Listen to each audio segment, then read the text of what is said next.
The Dark Horde is a deck-building roguelike that utilizes time as a game mechanic in a brilliant dark fantasy horror setting. In this title, you play as the bad dudes, and frankly, it is the icing on the cake to this well-crafted, solo-developed gem. Hey there, it's the Dove, here to give you the insight on the Dark Horde, an indie title by developer Matt Storm that blew me away. I want to say this off the bat, I'm not a huge deck builder gamer. I respect the likes of those games, but they have not been a huge part of my gaming library.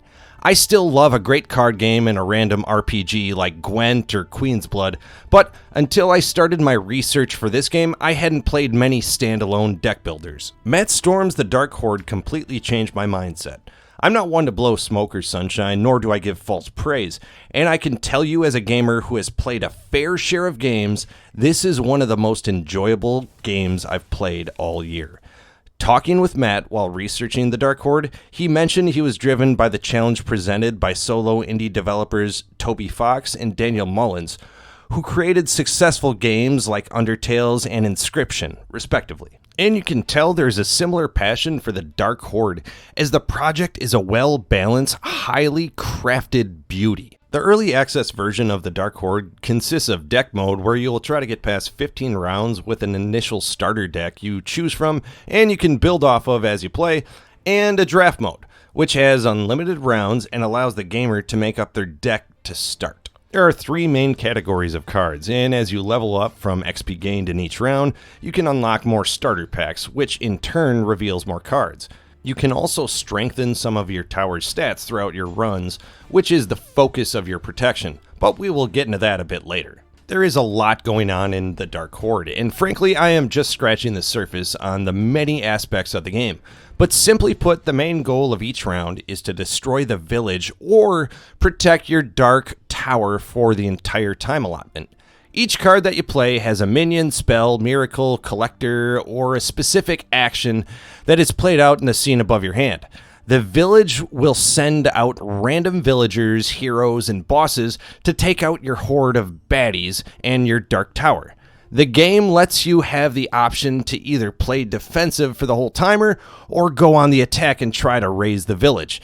There are benefits to both strategies, but like the best games, there are just as many drawbacks. Throughout your run, you can collect souls, gold, and dark gems that are used between rounds to improve your deck, dark tower, or reduce your wait time between specific actions. Play aggressively on your runs, and you may be left with few gold and soul resources to improve your deck. If you try to play slowly or cautiously, you won't collect enough dark gems to improve your tower's defense or reduce the wait time between the actions. If you try to play in the middle, you can get caught with a few unlucky draws, which will leave your dark tower in ruin. This is just the beginning of why the game was an instant hit for me. The balance throughout the entire game is insanely good.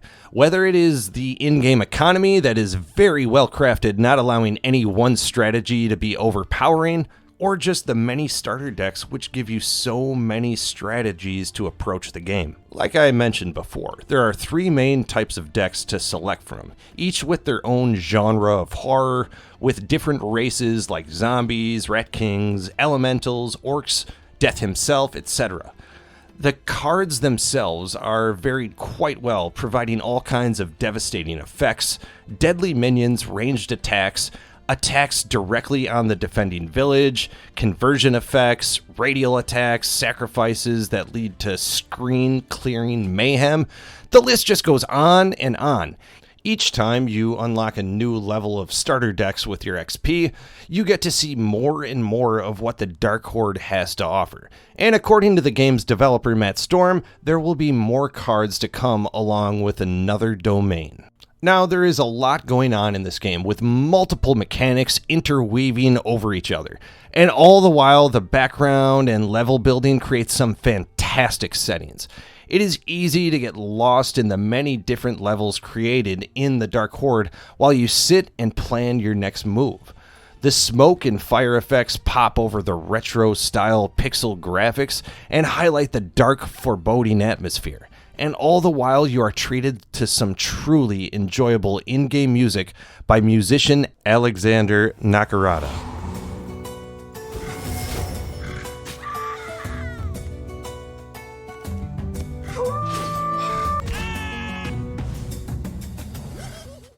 There are many layers in this game, and each is a Pandora's box of strategy. Your first few rounds may seem simple enough with the initial packs you're given.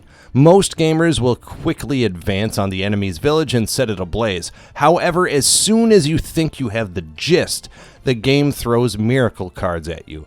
These cards are the monkey wrench in the spokes of your well-crafted plans of defeating the villagers. If you can time them right, you can face the devastating effects with walls of zombies, orcs, and rat kings. But if you let those ticking time bombs go off in your hand, you will see your Dark Tower take serious damage. Don't be fooled by their uplifting appearance or names. The Wheelchair Knight will ravage through your horde, and the High Priestess will bleed your precious resources dry. The deck mode introduces boss levels, which are the current bane of my existence, in the best way possible. These big bastards are what they sound like, a bigger, more difficult level that has multiple miracle cards and a challenging boss character that will brute force their way past your defenses as they pound your tower into oblivion. These levels are the true test of whether or not you fully understand all the mechanics and if you can utilize your deck in the absolute best way possible. As you may tell, I am still trying to get my way past these jerks, but that is what makes the best roguelikes. Who wants to just power through a game with no resistance and no challenge? I can attest that the Dark Horde has a wonderful incline of challenging play. You will generally get to the same round over and over again until you fully understand all the different cards you have and all the different obstacles the game throws your way. Then, one or two levels later, that wall of challenge hits again, and you have to knuckle down and figure out what you're missing. Just the right card, a quicker draw timer, range on your tower's attack, or do you need to try another starter deck and implement a whole new strategy? I found myself trying a new starter deck every single time, and while I am not a deck building master, I recommend doing so as you can see what different cards mix well together. A zombie card mixed with an elemental pack can be the difference in you getting past a round you previously thought impossible. Each starter pack has a strategy that will work better than others, so all the more reason to try it all. I never thought I'd be telling others that I am Team Ratmageddon, but here we are. Don't mess with the Rat King. Draft mode gives players the ability to see just how far they can get. Luckily, the game takes away the boss levels, but with a rapidly shrinking respawn time from your opponent and miracle cards stacking up against you, well, your time on this run is limited. It gives players that Tetris style of challenge just to see how far you can go against an ever-increasing difficulty. I am just scratching the surface here on a mechanically deep game.